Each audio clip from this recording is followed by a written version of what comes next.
नमस्कार मित्रांनो, आपल्या सर्वांचे स्वागत आहे माझ्या ई नोकरी संदर्भ या यूट्यूब चॅनलवरती.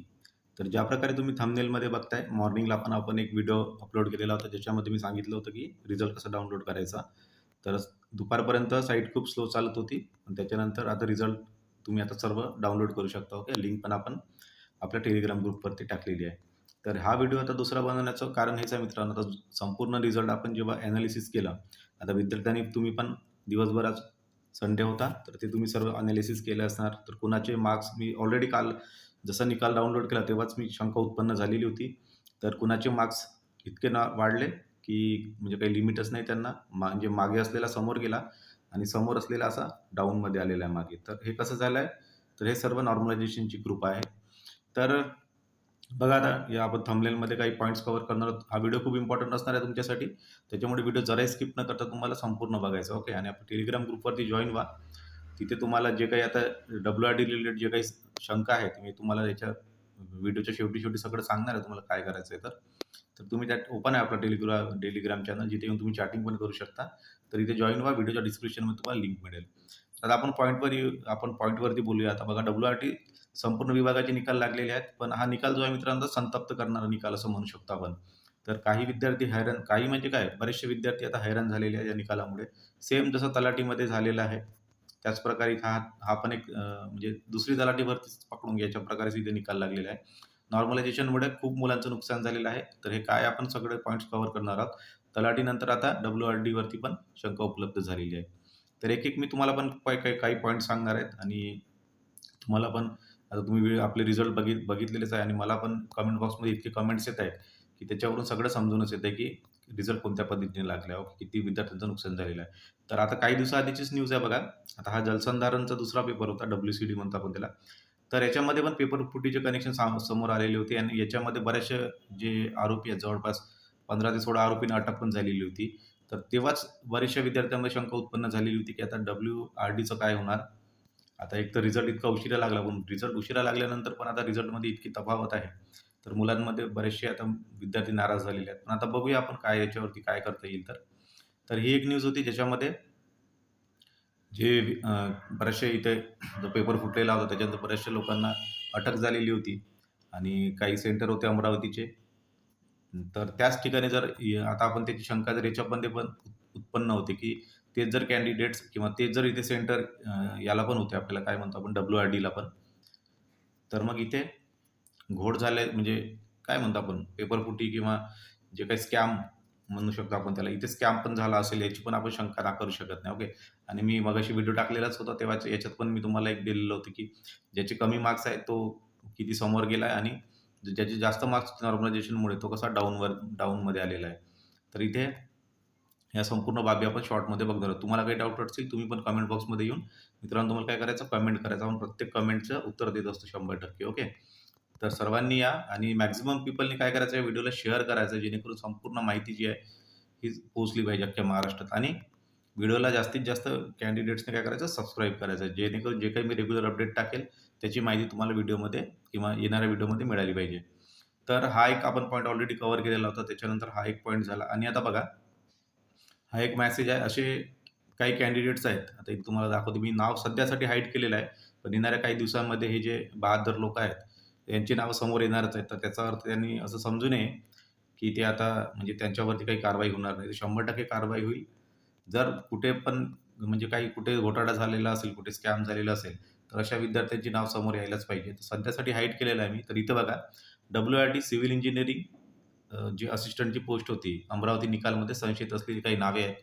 तर ही ही फक्त म्हणजे एक ट्रेलर आहे. ओके. हा ट्रेलर म्हणण्यापेक्षा फक्त एक काय म्हणतो आपण, ग्लिम्स आहे, ग्लिम्स छोटीशी एक झलक आहे. तर या झलकमध्ये तुम्ही बघू शकता, आता एक कॅन्डिडेट्स आहेत, ज्यांचं मी नाव हाईड केलेलं आहे. याच्यापेक्षा आणखी बरेचसे कॅन्डिडेट आहेत. ते तुम्हाला आता तुमच्या विभागानुसार सर्च करायचे आहे. कुठे-कुठे त्यांना किती मार्क्स होते आणि 10-15 दिवसामध्ये अशी काय कमाल केली यांनी, की हे डायरेक्ट आता मेरिट लिस्टमध्ये एकदम टॉपवरती आलेले आहेत. ओके. तर हे काम तुमच्यावर पण मी सोपवतो. आता बघा, पहिला एक काही नाव आहे. आता बघा, यांना PWD सिव्हिल इंजिनिअरिंग असिस्टंटमध्ये 54 मार्क्स. ओके. PWD JEमध्ये 34 मार्क्स आणि त्याच्यानंतर बघा, WRD सिव्हिल इंजिनिअरिंगला डायरेक्ट 166 अमरावती डिव्हिजन. ओके, म्हणजे यांनी असं काय केलं बा? काय खाल्लं तुम्ही आणि इतके मार्क्स घेतले? हा एक प्रश्न आहे. त्याच्यानंतर पुन्हा एक कॅन्डिडेट आहे ज्यांना 102 मार्क्स होते. त्याचे डायरेक्ट 179. त्याच्यानंतर असे बरेचसे कॅन्डिडेट्स आहेत. आता हे कॅन्डिडेट ज्यांना फक्त 98 मार्क्स होते आणि इथे जास्त मार्क्स झालेले. आता इथं मिसिंग आहे ते मार्क्स त्यांचे. ओके, तर हा एक पॉइंट गेला. त्याच्यानंतर आणखी एक कॅन्डिडेट आहे ज्यांना फक्त 100 मार्क्स होते पी-डब्ल्यू-डीमध्ये. ओके, पी-डब्ल्यू-डीमध्ये किती? 100 मार्क्स आणि आता एक्झाममध्ये आपल्या जी डब्ल्यू-आर-डीचा जो निकाल आला त्याच्यामध्ये डायरेक्ट इथे बघू शकता 168 मार्क्स आणि मार्क्समध्ये पण बरीचशी तफावत आहे. तुम्हाला समोर जाऊन मी आता ते दाखवतो. तुम्हाला पण काही डाऊट आला असेल मित्रांनो, तुम्ही पण कमेंट बॉक्समध्ये येऊन कमेंट करा. तुमचं काय म्हणणं आहे तर. आणि याच्यावरती आता कोणती ॲक्शन म्हणजे याच्यावरती काय ॲक्शन घेता येईल ते पण आपण बघणार आहोत. ओके.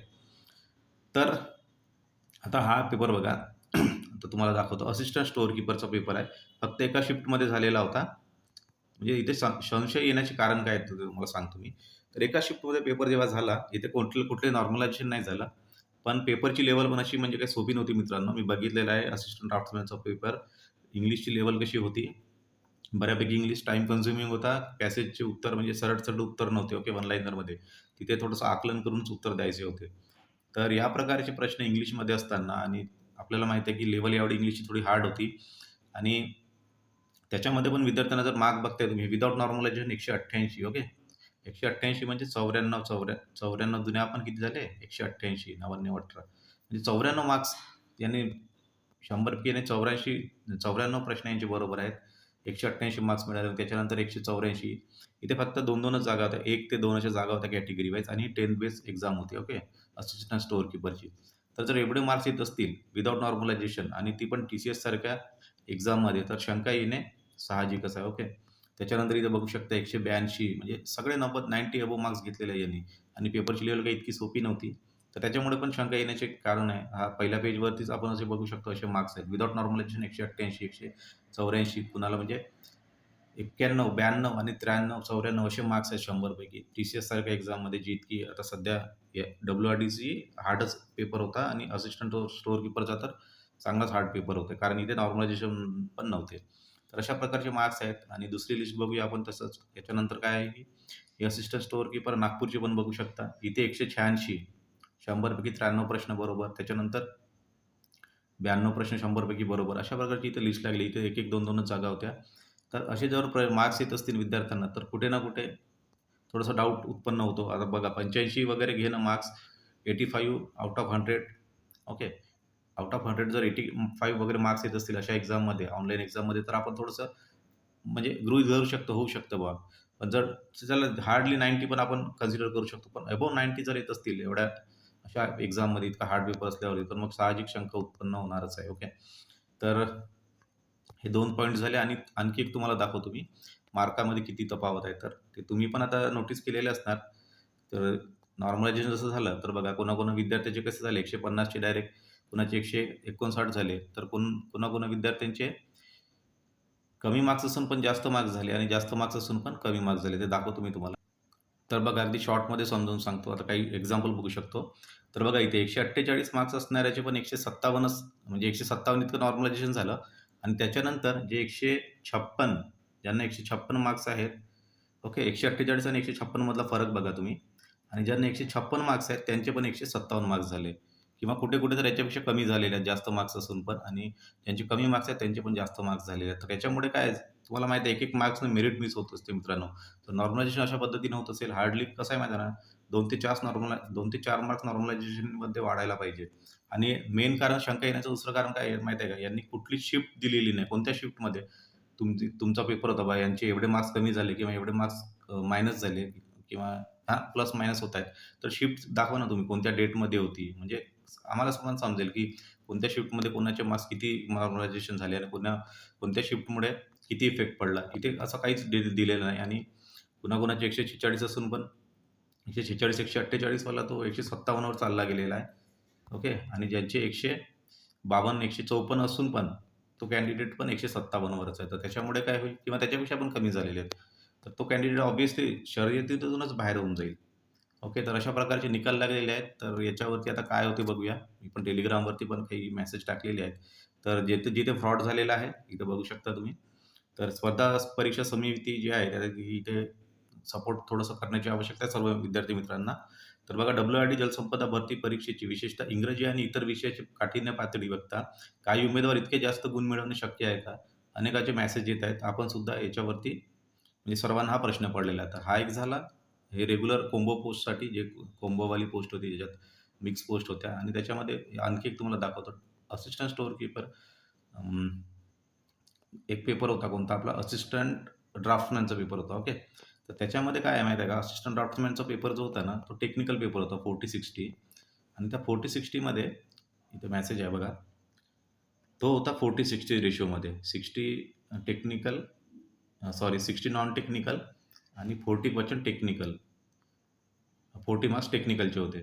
तर याच्यामध्ये 40 पण असे नाही की पूर्ण 3 ब्रँचचे मिक्स होते. एक इलेक्ट्रिकल, मेकॅनिकल आणि सिव्हिल. तर असा पेपर असताना पण इथे विद्यार्थ्यांना आता मी तुम्हाला दाखवलं असिस्टंट ड्राफ्ट्समॅनचं. हे 188 वाला हायेस्ट आहे कुठे-कुठे 168, 170 इतके मार्क्स हायेस्ट आहेत कॅन्डिडेट्सला आणि पेपर त्याची पण लेव्हल काही सोपी नव्हती. तिथे पण इंग्लिश थोडासा हार्ड होता आणि टेक्निकल क्वेश्चन असतात ना, तेव्हा थोडासा कट ऑफ लो जातो. पण तिथे पण कट ऑफ हायेस्ट गेलेला आहे आणि मिक्स क्वेश्चन होते. तरी विद्यार्थ्यांना 170 ते 168 असे मार्क्स आहेत. तर अशा प्रकारचे काही ना काही आता डाउट्स इथे निर्माण होत आहेत या अशा रिझल्टमुळे. तर बघूया याच्यावरती काय तोडगा निघतो. तुम्हाला काही डाऊट असेल मित्रांनो, तुम्हाला पण इथे काय करायचं आहे, तुमचा आवाज उठवायचा आहे. तुम्हाला काही वाटत असेल तर शेअर करा त्या गोष्टी. टेलिग्राम ग्रुपवरती तुम्ही व्यक्त होऊ शकता. इथे कमेंट बॉक्समध्ये येऊन पण कमेंट करू शकता. व्हिडिओला जास्तीत जास्त शेअर करा जेणेकरून सर्वांपर्यंत ही माहिती पोहोचली पाहिजे. Thank you very much.